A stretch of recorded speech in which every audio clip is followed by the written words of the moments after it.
And Muhammad from the Philippines. So my question, Sheikh, is, Sheikh, when I watch and listen to Islamic lectures and reading and studying beneficial knowledge, I struggle a lot to understand it and to memorize it. So I try my level best to focus and concentrate, but I just keep on struggling.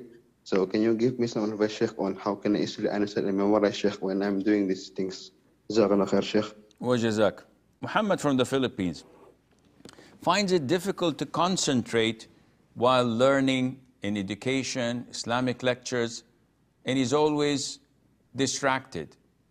What can he do? I don't know. The only thing I could advise you is to keep on repeating and concentrating. There is no secret formula. There is no secret pill that you can swallow and boom, you're fine. This something needs training, coaching.